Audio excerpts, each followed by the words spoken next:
Affairs and Member of Parliament, my Member of Parliament for North Abaco, Mr. James Albury, Parliamentary Secretary in the Office of Prime Minister, and also Member of Parliament for Central and South Abaco, and moderator, distinguished ladies and gentlemen. On September 6, 1965, Abaco was hit with a Category 4 Hurricane Betsy. I was 5 years old at the time, and I remember that day clearly. There were no community hurricane shelters. My dad rushed his 8-member family from our house on the hill to a small wooden structure that had been built among the trees, the dense trees surrounding his property. It was described by community residents as hurricane houses. After the storm, the hurricane house, about 10 by 10, made out of plywood, was still standing in the trees, but our home was reduced to a debris pile. Betsy came ashore with ferocious winds peaking at 147 miles per hour, gusting to 178.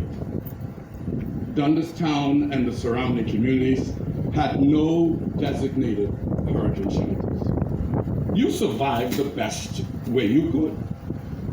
Abaco then went 30 years without being hit by a storm again. Let me say that again. 30 years without getting hit by a storm again. We were struck by Hurricane Irene on August 1st, 1995, and since that time, the island of Abaco has had a direct hit on an average of 3.7 years, and by a major hurricane on an average every 7 years. When Hurricane Floyd hit, Kay Forbes Smith, who is a workaholic,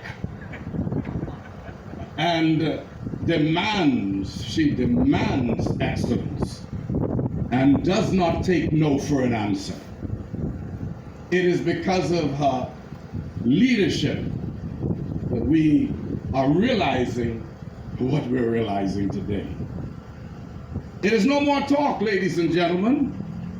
We will have a hurricane shelter and a community center for Central Abaco. Now, if I was in church, I'd say that's a good place to say amen. Minister Henfield, I know how hard you worked on this, but you don't like to blow your own whistle, so I'll blow it. You worked hard on making this happen on our behalf. The Disaster Reconstruction Authority Board was successful in convincing donors to do this for the people of Abaco. People who we've never met have donated to this cause. People who never stepped foot on the island of Abaco are grateful to be the benefactors of this enormous gift that we look forward to dedicating before hurricane season 2021. God bless you.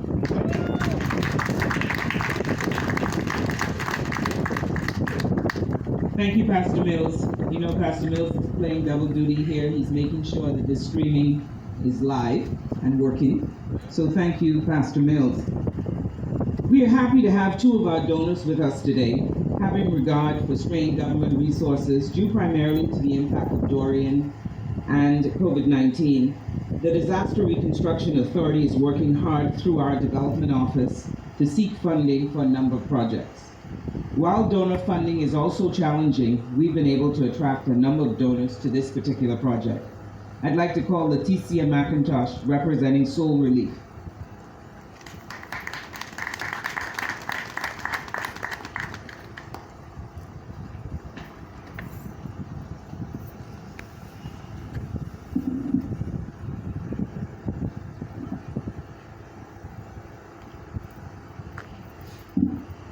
Pleasant good morning.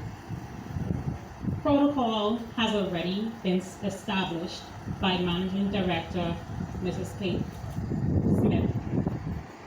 I would like to personally acknowledge Honorable Prime Minister Minnis, also the Minister of Foreign Affairs and MP for North Abaco, Honorable Darren Henfield, and also the MP for South Abaco, Mr. James Albury, all the clergymen.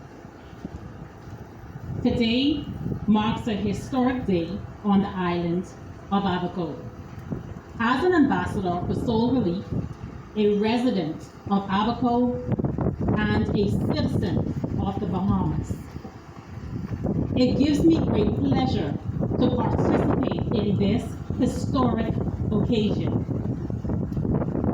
In the midst of every crisis lies great opportunity. This is a quote by Albert Einstein. On September 1st, 2019, Hurricane Dorian shook the island of Abaco. I witnessed people in our communities seeking shelter to provide safety for their families. It was during this time over 80 persons, including my husband and also my children, found refuge in the home of Mr. Percy Albury. It was because of this catastrophic event we were able to meet and connect. Established. Good morning, everyone. On behalf of EY, I am very proud to be here with you this beautiful morning to be part of this exciting groundbreaking ceremony for the construction of a new disaster shelter and community center here in Abaco. As we all know, Hurricane Dorian was unlike any hurricane we've ever experienced, as the loss of life and catastrophic damage to homes, businesses, and the island's infrastructure was truly devastating. At EY, we believe in giving back to the communities we serve as we live up to our purpose of building a better working world. This new community center will play an important role in supporting the redevelopment of this resilient community. We have a deep culture of caring in EY and are so grateful that our donations provided much needed assistance and support to Abaconians in their road to recovery. We love this beautiful island and wish you all the best. Thank you very much.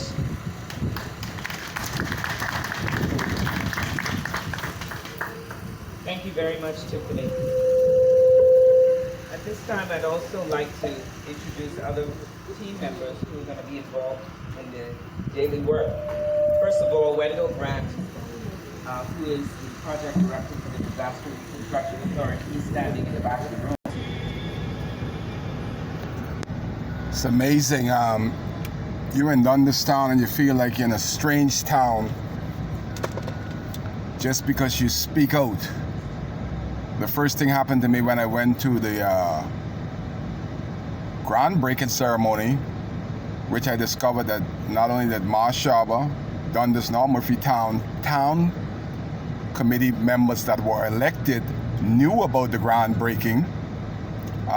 They don't want any light to be shined on the people that has been through a storm, know what needs to happen. You see Darren Henfield and the Prime Minister and Kay Forbes Smith, those show up when the camera's on. But that's why I do my story. It's amazing that Harm Lewis, the man that's the minister responsible for DRA, never gets an invite. I haven't seen him in Abaco since he's gotten the position. But the first thing the police and defense force did surrounded me, that they want me to behave myself like I'm a 58-year-old child and don't know how to behave in my township of Dundas Town and Central Pines, where I've been elected more than once. They don't want to hear from me because they know I have a following of over 2,500 persons. And one click of the mouse, the information is there. And it's amazing. This is the only government I've seen that tried to shut the public down from free information, correct information, freedom of speech. They tried to infringe on your constitutional right. It is wrong. If I'm not doing any crime, for the defense force and the police officers to warn me about how to speak. Speak I shall. They don't need to warn me. I know the subject matter and I will speak truth. That's all I do, is to inform. And it's disrespectful that the members that are elected, James Albury, of all people, is in Dunderstown and Central Pines for the first time in 6 months. Yet, people like Roscoe Thompson, the chairman of Marshaba, Gilbert Reckley, chairman of Murphy Town, Farah Newbold, chairman of Dunderstown, neither one of them, to my knowledge, had an invite. And these persons come from all over America, all over Nassau. All of them come to the money grab. But thank God, and I hope the NGOs are listening, do not put any money in the hands of this F&M government. They don't care. Make sure that you guys that are donating money, you manage your money. This one, this Kai Care video here in Dunderstown. I left before Darren Henfield and the Prime Minister speak because I don't want to hear nothing that they could say after 1 year, 3 months, and the 14th day of December 2020 that could be of interest to me after they left us out on the water, out on the ocean blue, all by ourselves. Now they're trying to get on the gravy train to act as if they care on the donation of Americans. They want to claim it like they care. They don't care. That's why they haven't been here. Kai cares. That's why you're here. You're here live on WCAY.